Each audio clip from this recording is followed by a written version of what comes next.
Good morning, evening, and afternoon, everybody. Man, I really did that out of order. This is Alex Burnett coming to you live from Flyera Gonna Flyer, our ninth installment of our podcast. Coming with me tonight is the seasoned veteran, Jamey Baskow. Jamey, how we doing tonight?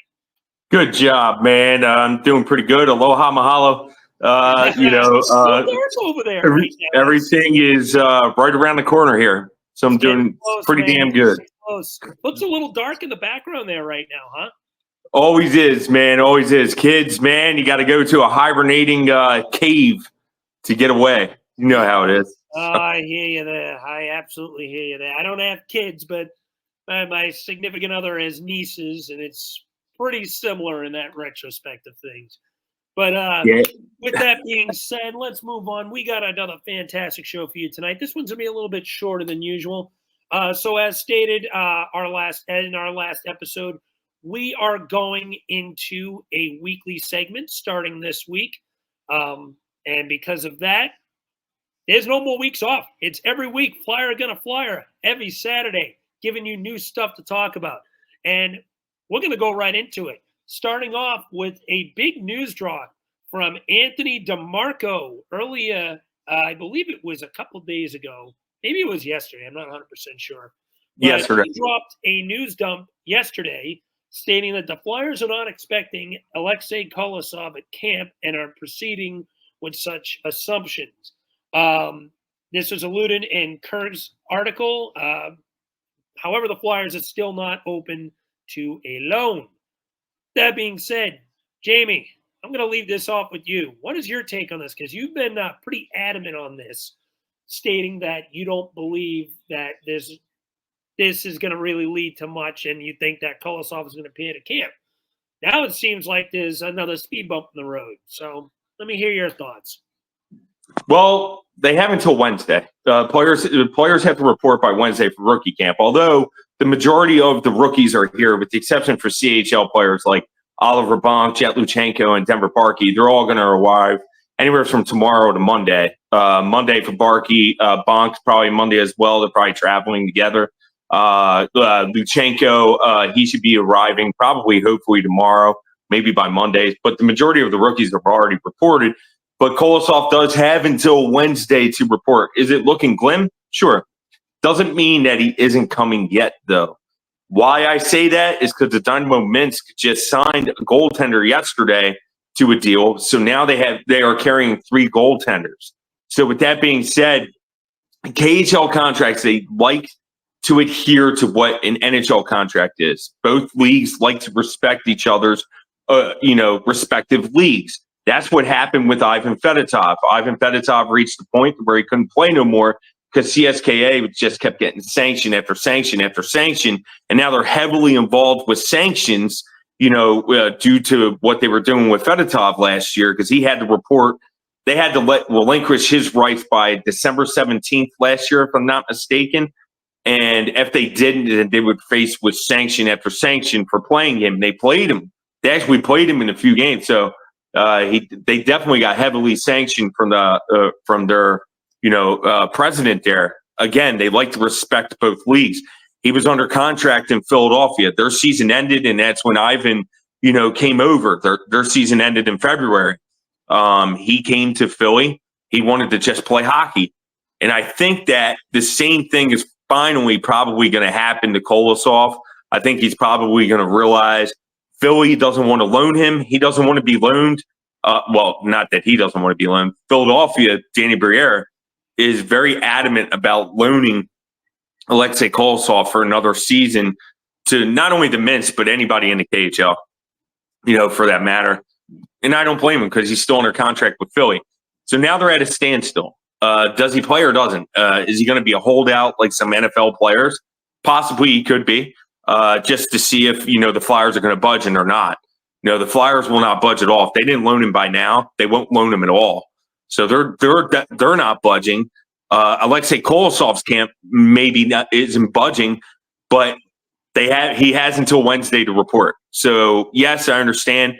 The Flyers standpoint, he's still on the roster. He's still on the NHL media website in terms of the Flyers aspect. He's still on the roster. So the Flyers in the end run, he's on the roster. He is expected to, at the very least, report for training camp. If he skips rookie camp, he's going to be fined and, possibly heavily sanctioned, from that. But so there's still time for him to report by Wednesday. And that's when all rookies have to report, in terms of the Flyers by Wednesday. I'm glad you mentioned one thing when it comes to this Kolosov news is it seems like, as you mentioned, the Flyers are willing to stand their ground on this. And I'm actually applauding Danny Briere on this. When my original reaction when I first saw this, and I thought to myself, oh, this is another situation that you got yourself into this. Trade this guy, get him off the team. It's not worth dealing with another headache anymore. He absolutely doesn't want to be there. But then I stopped and thought about things and said, you know what, wait a minute. Now, obviously, from what we heard at the end of last season, Kolosov, from what was reported at least, was stuck in a hotel for a month. And there was reports that, he wasn't able to communicate well with his teammates. There really wasn't any of the Russian players for him to talk to. And when you're looking that into perspective, it's interesting for sure. So with that being said, I feel like, could they have handled this better? Yes. But at the same time now, it seems like the Flyers were trying to go above and beyond to repair this and make this right. And the sheer fact that Kolosov's not even budging and has been pretty adamant that, I want to go back to the KHL. I'm not coming. I don't care what you guys say. Leads me to the point that I like the fact that Danny's not budging up this either. He's like, listen, you're under an NHL contract. You don't have a choice. We're not sending you back there. You're playing for us. You're playing for nobody. You don't play here, as you mentioned, you're going to get fined, heavily sanctioned, suspended, whatever. This needs to be Kolosov needs to be set as an example at this point. That you had the whole situation with Cutter Gauthier where he didn't sign his original ELC because the Flyers wanted him to spend another year out in Boston College. Led to this clusterfuck. He ends up refusing to play for the team, refusing to sign him. He ends up getting traded in January of this year. Flyers don't want another situation where they're looking at this and say, crap, we're losing another high-end prospect. This is definitely a top 5 prospect, in my opinion, depending on who you ask. I think probably top 3, realistically. You don't want to lose another prospect, and you don't want to have this be another black mark on the organization. So I think at the end of the day, I want to say he's going to report, but it might be a tug of war. It might be a waiting game. Will he report Wednesday? I'm going to guess no. But I think he will eventually report after the Flyers show that they're not messing around. And they say, listen, we're not sending you back there. You're coming here, whether you like it or not. And if not, it's going to hit your pocket. And I think once he starts seeing those fines hit him, he's going to realize, all right, whether I want to be here or not, I got to go and report. I got to play for this team. Maybe things will change. Let me give it a second chance. Let me hopefully let things mesh. They got more Russian assets for me to communicate with. I mean, Michkov's over there, Fedotov and net, so you have another goaltender there, at least for camp, bare minimum. Zamula, who knows, he may even be sent down back to the AHL at some point. So at least from the NHL perspective of things, you have some Russian ties to at least communicate with until you get to the AHL. So I want to see how this unfolds, but if I had to make a prediction on this, I think he ends up coming, but not right away. Jamey, anything to follow on that? Yeah, I'm not going to make any predictions because I really don't know because it's just little information coming out from Russia, Belarus, and stuff like that. I've made a prediction. I thought that he would come because he was donning, Phantoms and Flyers gear anyway, and I still, feel, I'm a bit 50-50 on it. I can see 50% that he comes, 50% that he doesn't. And like you said, he wants to hold out, seeing that the Flyers are going to budge. And I just hope that Danny sticks to his guns here and doesn't budge and cave in, because I think, that, other prospects will see this and say, oh, okay, we run the show, much like the Cutter Gauthier, situation here. So I want Danny to stand fast. If he's going to come, I want him to come on his own terms. I don't want him to be suspended, threatened. So I hope he is coming. I hope he is here by Wednesday. I don't want to see him get sanctioned, suspended, and everything else and all this other stuff. I think, again, like you alluded to, it leaves a black mark, and it just leaves a curse in the Flyers, goaltending situation. It seems like every time they get ahead of a goaltender, situation here, look what happened to Carter Hart. You know what I mean? It's like finally they had a goaltender and then Carter Hart's gone, and rightfully so. Don't get me wrong. Those are serious allegations. Sure. It's a serious crime, so I'm not, mad by it. I'm just saying the Flyers goaltending situation's always cursed. It just seems like every time they get ahead of the 8 ball, something crazy happens. And look at this. Now we're talking about Kolosov. And in my eyes, he's arguably the second best, prospect in the Flyer system. And I think I've expressed such on prior shows, with you. So to me, you're going to lose a second best prospect, and you already lost your second best prospect in Cutter. Now you're at a situation here. Like, what the heck is going on here in terms of the organization? Honestly, it was a rookie front office. They brought him over, a month after his, not even a month, a few weeks. Yeah, about a month after his season ended, because it ends in February, end of February there. So he had about a month, and then they brought him over. It was like around April or so, like late March, somewhere around there. I forget the exact date, but you know what I mean? He played the last month of the season, only saw 2 games of action. He didn't play any games in the playoffs for that matter. Cal Peterson, played the entire playoffs. I think if Danny Briere could get a do-over, I think he wouldn't have brought him over here. If it was going to lead to this, I don't think he would have brought him over at all. I just think it was one of those things. He wanted to get ahead of the 8 ball here for him to learn and try to understand the culture, give him a full month, before he goes back, before the off season hits, and then goes back home. Now, if Danny Briere, which I'm pretty sure they probably are talking to the other side, if he says, hey, why doesn't he bring his mom, dad, brother, sister? Look what they did for Michkov. The same thing could be, had for Alexei Kolosov. Maybe if they said, hey, what if we bring your mom and dad here? What if we bring your brother and your sister, or your aunts, your uncle, your nephews, or your nieces, or something of that nature, to make it feel more homely? Would you come? Maybe that changes his mind, and maybe he does come. And one other thing I want to add, you mentioned the whole Cutter Gauthier saga. Do you think this is actually starting to become a little bit of an epidemic, not just with the Flyers, yes, but the NHL? Yes. Look at Rudder Gordy. Perfect example. Yeah. And that's what, that's why, like, I correlate this to like the NFL. You want to hold out, no one told you to sign a contract. It's about time that these owners and GMs and everything take back the league. Like, it's crazy what's going on, that these players, NCAA players in particular, are able to say, hey, I'm not going to play for your organization, or something. And nothing about the organization. I'm not saying Cutter knew nothing. Cutter wanted to come. My stance on Cutter is that he wanted to come at the end of his season. Now, again, there was an influx there. Remember, Fletcher was fired and stuff like that. Danny Briere was just brought in.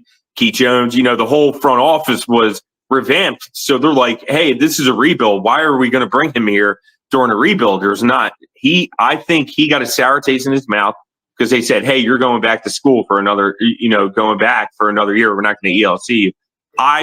That's just my take, my opinion. That's my personal opinion. That's not sources or confirmation, but that's just been my opinion from the get, is that he wanted to come. And if the Flyers I think if the Flyers allowed him to come, I don't think we'd be having this conversation right now. And again, that alludes to what you just said, Alex. Mm-hmm. The players are running the show. Like, hey, I'm not going to sign I'm not going to sign with you if you don't sign me now, or something of that nature. I think that's wrong. You earn a contract. Now, if Kolosov, in retrospect to Kolosov, if he wants NHL time, to me, who are you at the age of 22 to say, hey, I want NHL playing time, or else I'm not coming. Yeah. Goodbye. That's what I say. Like you earn it. First off, you've only played in the KHL, a handful of years. There's really, and he played very well. Don't get me wrong. I'm very high on Alexei. I want to make that clear. I think he's arguably the second best prospect in the Flyer system, and that's because Michkov is number one. But who are you to say, hey, I want to play in NHL? First off, I firmly believe he's not as good as Sorokin. At this rate, at this stage of the game for him. I don't think he's as good as Shesterkin, to say, hey, I want to come in and play right away.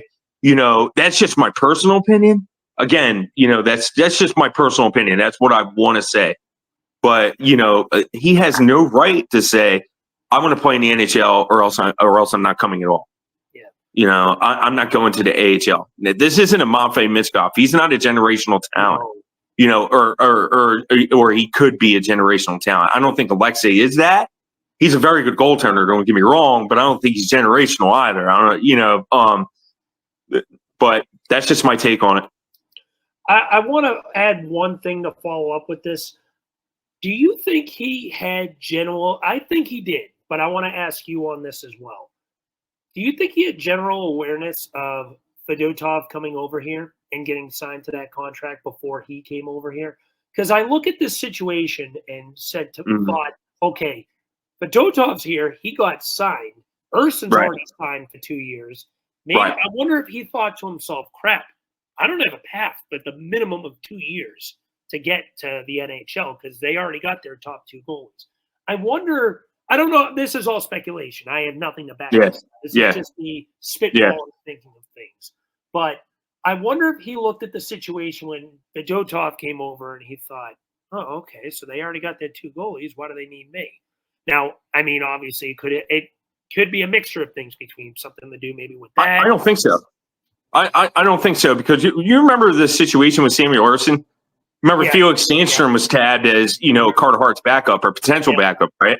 And what did Samuel Ersson do? He outplayed him. Torts is one of those guys. If Alexei Kolosov did his homework, and that's what I mean, the problem herein lies with the player. If he did his homework, Torts is going to play the best player. He's flat out said it.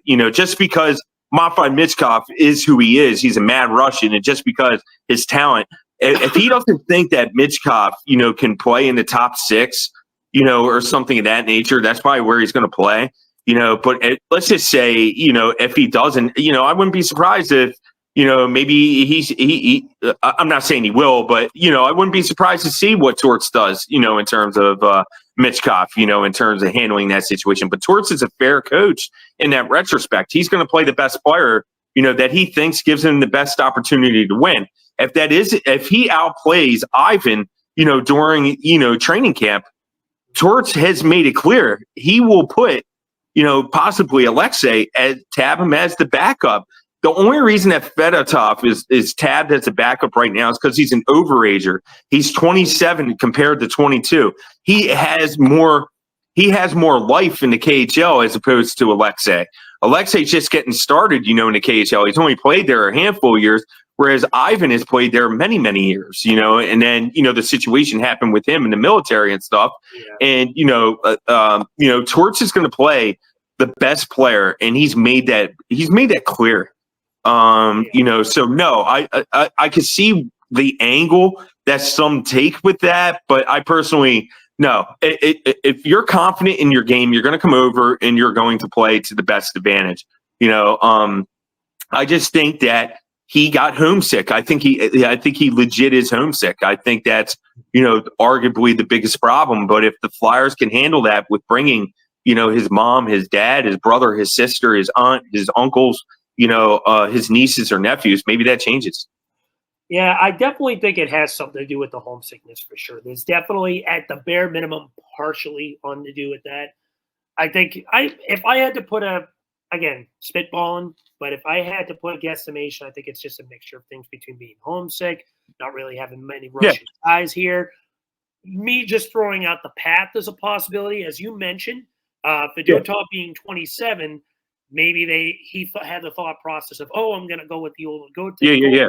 And we've always talked and raved about how much John Tortorella loves Sam Ersson.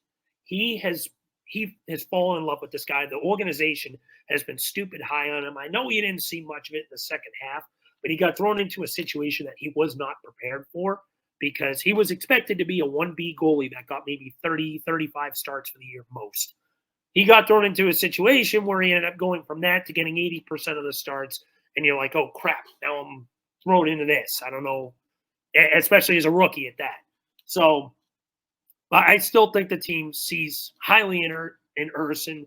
I still think the team sees highly in Fedotov and him. Oh, absolutely. Too. I think it's just a mixture of everything. As you mentioned, the homesickness and how everything happened with him in the hotel, getting to the NHL. I don't know. It's the whole thing is weird. We're gonna know more by Wednesday if he comes or not. I hope you're right. Yeah. I hope he does. I hope he does. I really hope he does for his sake and for the fans. Yeah, I hope this gets smoothed down. He comes, he plays. Maybe, like as you mentioned, they bring some of his family over, his mother, his sister, his father, etc., just to make him feel more comfortable to the environment so he's not truly alone. Yeah. But I really don't want to go into this situation when we're talking about we lose another prospect.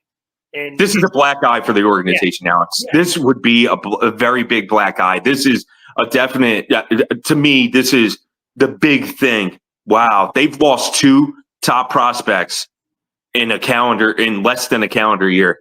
That is a big thing, Alex. I'm going to tell you, and that sets the rebuild back at least, about another year to 2 years. Just think about it. It's disastrous if it happens.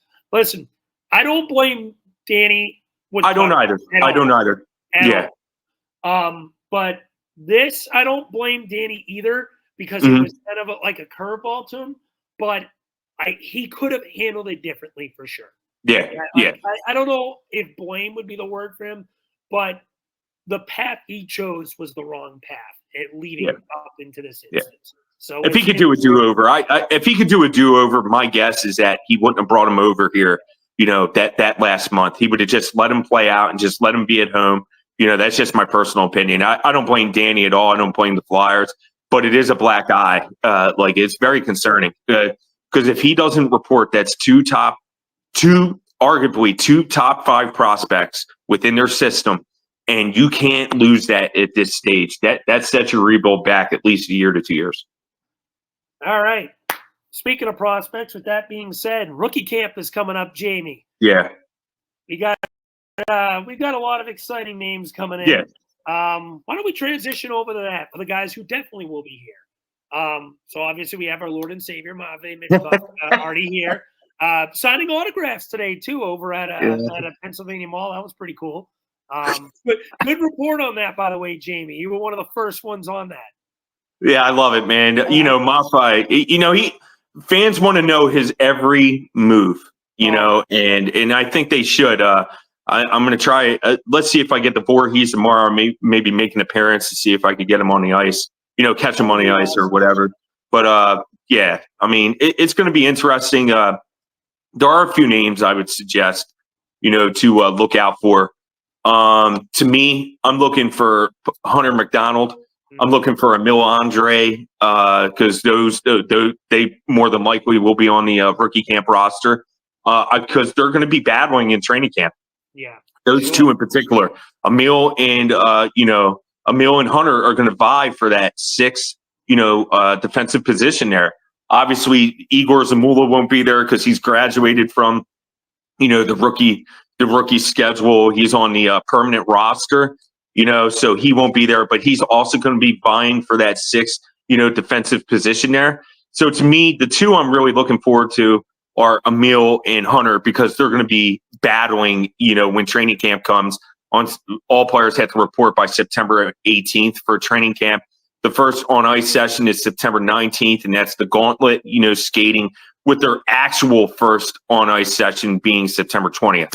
So that's going to be an interesting battle there. Obviously, like Alex alluded to, Matvei is the big fish. I want to see how he skates, in that gauntlet test, and stuff like that with Torts when training camp comes. but in rookie camp, I want to see how he handles his first game, as a professional. Of course, it's not his first game, quote unquote, but it's his first taste at an actual game, in North America. So I want to see how he handles and plays against the New York Rangers, that Friday or Saturday. He's only playing in one. I think it's going to be Friday. I could be wrong by that, but I think more than likely it'll probably be that Friday and then give him off, Saturday and then, Sunday the lean back. But, I'm looking for, I want to see how Denver Barkey's going to do. Oliver Bonk, I want to see if he could take maybe the next step in his prospect, career there and see, hey, don't forget about me, folks. But there's another name, and I think that not many are talking about, and I really think he can make a push. And or there's a few names. I'm looking at Rodrigo Abels. I really like what I've seen with him in terms of videos and highlights and him playing in his last game this past week. He looked a bit faster than I thought. So maybe he can make a push and be a center depth, player there. But I'm looking for Samu Tuamala. Samu, I'm very high on Samu. He's the speed that the Flyers need, and maybe he makes that push, saying, hey, you guys got all these guys, but maybe I could be the 13th extra forward here from time to time. I want to see him and Lixel are going to be battling. Sorry about that. I lost you. But him and Lixel are going to be battling there, so that's going to be interesting to see because he wants to make an imprint. He's trying to be that call-up, not Lixel. I like one of the names I definitely want to piggyback off of you is Samu Tuamala for sure. He's the name I had heard so many people on social media talk about, when are they going to bring this guy up? He's playing so well in the AHL. I want to see if he's taking that next stride forward. He looks like someone that is knocking on the door. Now, is there an open roster spot for him? Maybe. I don't know. It is a bit of a log jam already, but if he can impress, as you've noted, I think it would be definitely in the cards that he could potentially find his way onto this roster. It's not a definite, but we'll see. Definitely the London Knight kids. I want to see how Barkey and Bonk look, how much they've progressed. Barkey was absolutely sensational out in London last year. He had, I think, 102-point season. Played great in the playoffs. Bonk looks like the Flyers' potential future power play quarterback. I want to see how much he's improved. I think a guy like him later down the line will be such a help for this organization. If Flyers got him, I believe, at 22 in 2022. I've seen in redrafts that he would be somewhere in the late to mid-teens now. He's moved up. The Flyers are really seem like they're meshing him well with his development. So I want to see more firsthand. Like I said, he looks like that future power play one quarterback that this team has been looking for some time, and that is desperately needed. Now, could that be Drysdale? Possibly two? Yeah, maybe. But having two of those on your power play could be deadly later down the line. Another guy I definitely want to see is, as you mentioned, Emil Andrade. I want to see, because he's been one of the guys that's been knocking on the door for a while. He's probably borderline top 5 in their prospect pool as well. Him and Zamula could be battling for that spot. Hunter McDonald's another name. Ronnie Attard is kind of fallen out of favor a little bit, but he's another name I could watch to see if he maybe makes one final push that the organization looks at and says, all right, maybe there's more left in the tank for this guy than we originally thought. Could he maybe make the push for the roster? I'm not sure. He got some time last year when the Flyers were struck with the injury bug on defense, and it was pretty much York, Sanheim, and a bunch of Flyers out there. No pun intended. I meant Flyers like handout Flyers, but yeah, he got a chance. Gidding got a shot out there. I'd like to see if Attard has a little more to show as well. And then obviously Jet Luchenko, he was that first round pick this year. Yeah. A lot of people at first, including myself, were not too high on the pick. But as we've watched him more in Gulev, he has looked the part in the scrimmage games. I think he had 4 or 5 goals in 2 games. He looked like he was dominant out there. Mind you, it's a completely different league, yeah, but he's 3 weeks short of being eligible for 2025, and I feel like he would have Yeah. put a lot more on people's boards if he had the opportunity. Very quick, very agile, Yeah. good moving laterally. Yeah. Looks like a smart guy. For Montreal Canadian followers out there, he might be a Nick Suzuki prototype. Who knows? Danny Briere just recently went on to a podcast out in Quebec and said if he even becomes half the player Suzuki is, that would be a success. Me personally, I think that's more of a compliment on Suzuki than a look down on Luchenko. But if you can get a style of player like that, that would help a lot long term. Oh, yeah. Two-way forward like that who has the speed and skill that can play a legit 200-foot game that you can rely on night in and night out to be a mess part of your top six, because this team has lacked consistent center depth and abilities for quite some time now. Him being that first piece within down the middle could really help this rebuild in the long term. So he's definitely a guy I'm watching too. And then Bjarnstrom too. Yeah, he's gonna be playing, I think, another year. He's in what, BU, if I remember correctly. No, he's Brandon Wheatkings. Brandon Wheatkings. I'm sorry, Mhm. Brandon Wheatkings. Thank you for the correction. Yeah, you're good. He was in college for some reason, but I want to see how he looks this year. The Flyers have 3 legit goalies between him, hopefully Kolosov and Zavargin. So they've got a really good goalie pool. So I want to see how much he's taken a step forward. I've seen some people that were very high on him as well amongst being drafted. And as one of my favorite quotes always be drafting goalies. Yeah. AEG. Always be drafting goalies. You never know. So it's definitely a good myth. And the Flyers were always drafting a goalie up until last, they did, not this past draft, but the previous draft, drafting, Zavargin and Bjarnstrom. But yeah, typically teams, always get that one, whether it's in the 6th, 7th round or, something of that nature. I mean, look, Fedotov was a 7th rounder, 7th round selection, if people remember that. So you just never know. Yeah. So you can find gems in the rough late that end up being your future prospect, your future star. You could have a 2nd, 3rd round pick you're high on that falls off. That's why you always be drafting goalies. Absolutely. Especially in Flyer land. It's never calm in Flyer land. It's always chaotic. But yeah, Jamey, do you have anything else to add before we wrap this up? No, I think, fans, I would get there early, on Thursday when rookie camp begins on September 12th. And the reason I would get there early is because Mitch Goff is going to take the ice and people are going to want to get in there. So I think fans should arrive early. Fans should be excited. Again, Denver Bonke, he's healthy. Yep. That illness finally, has from what I understand, has gotten a lot better, and he will be there, at least at the very least by Monday. So that's good news. So everything's good news. We're just waiting in limbo to see what Kolosov does. I agree. Hopefully Kolosov surprises us and appears Wednesday. I guess we'll see. But before we wrap this up, I do want to make an announcement. As you know, our 3rd spot has recently been vacated.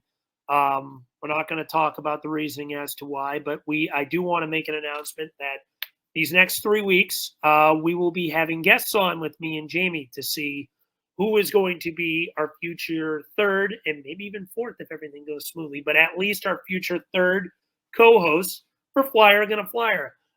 So next week, we have our buddy Noah. His ad on Twitter is FHLYERS24. Give him a follow. So he'll be there for us.